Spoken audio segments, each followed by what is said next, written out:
ఈరోజు ఇక్కడికి వచ్చిన తెగు అంటే ఏమిటి, వైఎస్ఆర్ కాంగ్రెస్ పార్టీకి సంబంధించిన కార్యకర్తల్లో తెగు అంటే ఎలా ఉంటుంది అని చెప్పి రాష్ట్రానికి చాటి చెప్పిన నా అక్క చెల్లెమ్మలకు, నా అన్నదమ్ములకు అందరికీ కూడా సెల్యూట్ చేస్తాను. ఎందుకంటే ఈరోజు మనము యుద్ధ వాతావరణంలో ఈరోజు ఆంధ్ర రాష్ట్రంలో ప్రజలు బ్రతుకుతూ ఉన్న పరిస్థితులు కనిపిస్తూ ఉన్నాయి.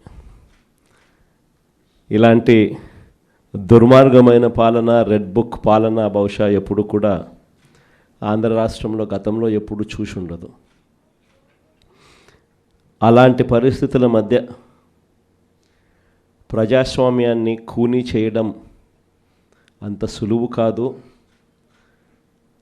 ప్రజల్లో వ్యతిరేకతను గొంతు పట్టుకొని నలపడం అంత సులభం కాదు. ఇచ్చిన మాటను, మేనిఫెస్టోలో చెప్పిన మాటలను నిలబెట్టుకోకపోతే నీ తోలు తీస్తాం అని చెప్పగలిగిన సత్తా వైఎస్ఆర్సీపీకి ప్రతి గ్రామం నుంచి ఆ కార్యకర్త లేస్తాడు అని చెప్పి చాటి చెప్పాం. మీ తెగువకు మరొక్కసారి సెల్యూట్ చేస్తూ అడుగులు కార్యక్రమాన్ని ముందుకు తీసుకొని పోతా ఉన్నాం. ఆశ్చర్యం కలిగించే విషయాలు. ఎందుకనంటే ఎక్కడ కూడా ఈ జరిగే ఈ ఎన్నికల్లో తెలుగుదేశం పార్టీకి ఎక్కడ కూడా బలం లేదు.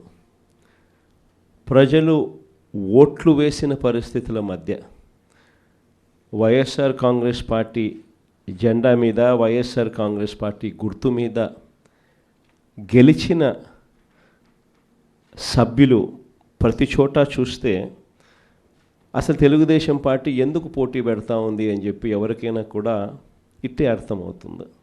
ఇంకా తిరుపతి రూరల్కి సంబంధించి చంద్రగిరి నియోజకవర్గంలో, అంటే చంద్రబాబు నాయుడు సొంత నియోజకవర్గం, చంద్రబాబు నాయుడు ఇల్లు ఎక్కడుందంటే ఇక్కడే, ఇదే చంద్రగిరి నియోజకవర్గంలోనే చంద్రబాబు నాయుడు ఇల్లు. ఆయన మొట్టమొదటిసారిగా చంద్రబాబు నాయుడు గెలిచిందే ఇక్కడే, మళ్ళీ ఓడిపోయింది కూడా ఇక్కడే. అక్కడ బీసీలు డామినెంట్గా ఉన్న ఆ ఏరియాలో బీసీలకు ఇచ్చి సామాజిక వర్గాన్ని పైకి తీసుకొని రావాలి అని చెప్పి ఎవరైనా చూస్తారు. కానీ అక్కడ బీసీలు ఎక్కువగా ఉన్నారు, వాళ్ళల్లో ఆర్థిక స్థితిగతులు సరిగ్గా ఉండవు. కాబట్టి ఈయనైతే ఆర్థికంగా సౌండ్గా ఉంటాడు, బీసీలని ఎప్పుడు కూడా తొక్కి పెట్టచ్చు అని చెప్పి అక్కడికి పోయి అక్కడ పాగా వేసినాడు.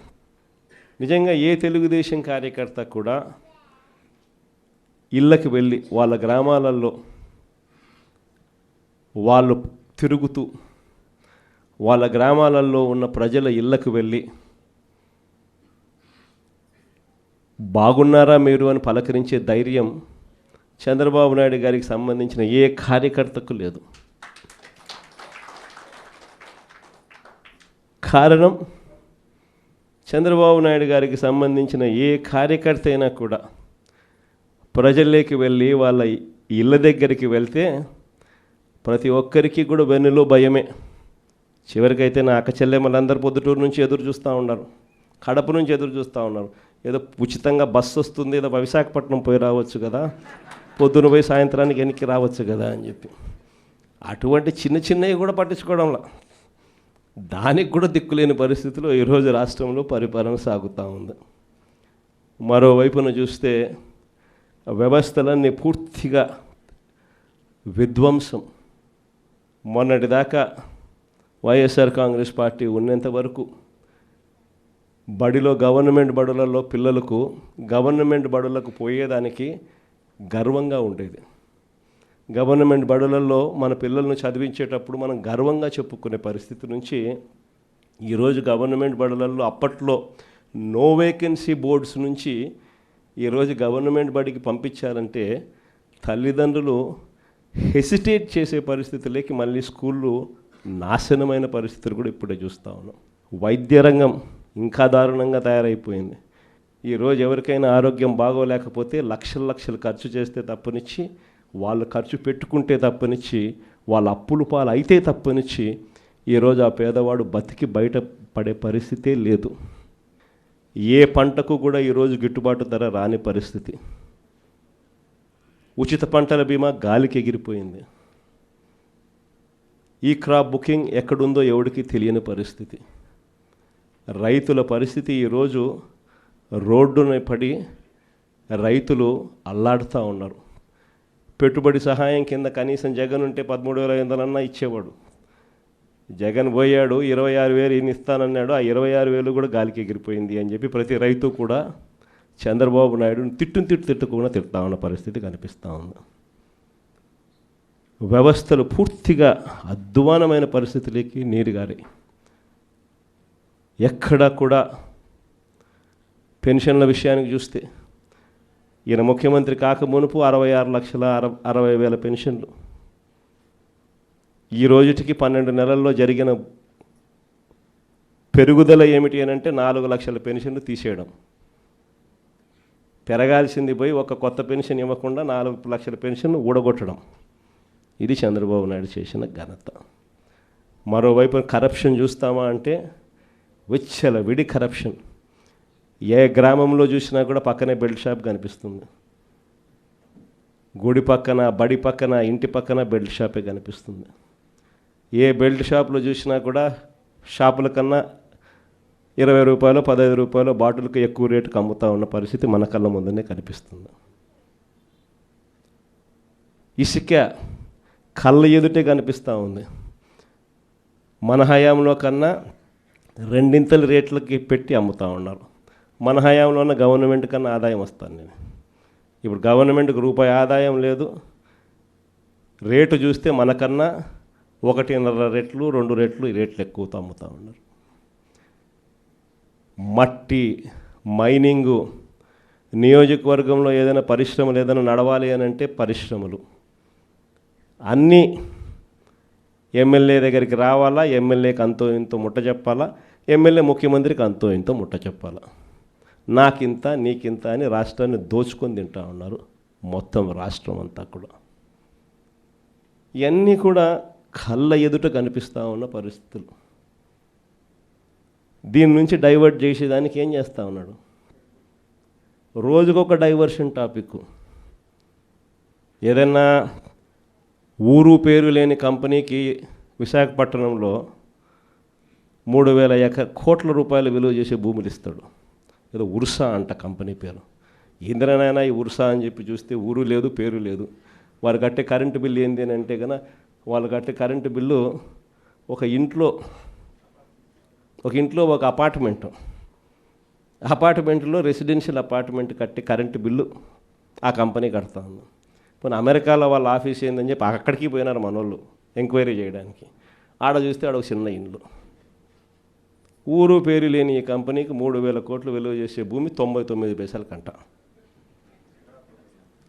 రూపాయికి ఇడ్లీ వస్తుందో రాదో నాకు తెలియదు, కానీ చంద్రబాబు నాయుడు హయాంలో మాత్రం ఉర్సా లాంటి ఊరు పేరు లేని కంపెనీలకు 3,000 కోట్ల రూపాయలు మాత్రం డబ్బులు దోచిపెట్టి నాకింత నీకింత అని పంచుకునే కార్యక్రమం జరుగుతూ ఉంది. ఇష్టం వచ్చినట్టుగా విశాఖపట్నంలోనే మరో భూమి లూలు గ్రూప్ అంట. లూలు గ్రూపులకు, లిల్లీ గ్రూపులకు 1,500 కోట్లు, 2,000 కోట్ల రూపాయలు విలువ చేసే భూములను టెండర్లు లేదు, మన్ను లేదు, పాడు లేదు, ఊరికి ఆయనకు నచ్చింది ఇచ్చేసి నాకింత నీకింత అని పంచుకుంటా ఉన్న కార్యక్రమాలు. లెఫ్ట్, రైట్, సెంటర్ రాష్ట్రాన్ని దోస్తూ ఉన్నారు. అమరావతిలో ఇవే టెండర్లు, ఇప్పుడు పిలిచిన టెండర్లు 2018లో ఇవే టెండర్లను పిలిచినప్పుడు చంద్రబాబు నాయుడు హయాంలో 5 ఏళ్ల కిందట వీటి విలువ 36,000 కోట్లు. అప్పట్లో సిమెంట్ రేటు, అప్పట్లో స్టీల్ రేటు ఇప్పటికన్నా అప్పుడే ఎక్కువ. ఇప్పుడు ఇంకా తగ్గినాయి సిమెంట్ రేటు, స్టీల్ రేట్లు. అయినా కూడా ఆ 36,000 కోట్ల విలువ ఈరోజు 78,000 కోట్లకు పెంచేసి టెండర్లు వాళ్ళకు సంబంధించిన వాళ్ళకి మాత్రమే రింగ్ ఫామ్ చేసి వాళ్ళ కాంట్రాక్టర్లకు మాత్రమే ఇచ్చుకుంటున్నారు. అంతేకాదు, ఇంతకుముందు మొబిలైజేషన్ అడ్వాన్స్ లేదు. పని చేస్తేనే ఎవడైనా గవర్నమెంట్ డబ్బిచ్చేది. ఈయన వచ్చినాక మొబిలైజేషన్ అడ్వాన్స్ అని కొత్తగా మొదలుపెట్టినాడు ఇయడం. అంటే 10% మొబిలైజేషన్ అడ్వాన్స్ ముందే ఇచ్చేస్తాడు, వాళ్ళ దగ్గర నుంచి 8% ఈయన తీసుకుంటాడు. లెఫ్ట్, రైట్, సెంటర్ రాష్ట్రాన్ని దోచేస్తూ ఉన్నారు. చేసిన అప్పులన్నీ ఎక్కడికి పోతూ ఉన్నాయి? ఎందుకు సూపర్ 6 లేవు, ఎందుకు సూపర్ 7 లేవు అని అంటే, ఎందుకు జగన్ చేయగలిగేటాడు, ఎందుకు చంద్రబాబు నాయుడు ఎందుకు చేయలేకపోతున్నాడు అని అంటే కారణం నేను ఇంతకుముందు ఎలక్షన్ అప్పుడే చెప్పిన. జగన్ ఉంటే బట్టలు నొక్కుతాడు, నేరుగా ప్రతి అక్క చెల్లెమ్మ కుటుంబానికి నేరుగా పోతుంది. చంద్రబాబు నాయుడు ఉంటే బటన్లు ఉండవు, చంద్రబాబు నాయుడు ఉంటే నేరుగా ఆయన జోబీలోకి మాత్రమే పోతుంది అని చెప్పి ఎలక్షన్లప్పుడే నేను మొత్తుకొని చెప్పిన. నేను చెప్పిన ఆ రోజు చంద్రబాబు నాయుడు నమ్మడము అని అంటే చంద్రముఖిని నిద్ర లేపడమే అని చెప్పిన. చెప్పింది నేను ఆ రోజు ఎన్నికలప్పుడు నేను చెప్పిన ఆ మాటలు కన్నా ఎవరైనా వింటే ఇప్పుడు కరెక్ట్గా అవి ప్లే చేసి చూస్తే జగన్ కరెక్ట్గా చెప్పినాడు, అబ్బా మనమే మోసపోయినాం పొరపాటున అని చెప్పి. ఈరోజు ప్రతి ఇంట్లో కూడా ఖచ్చితంగా చర్చ జరగాల్సిందే.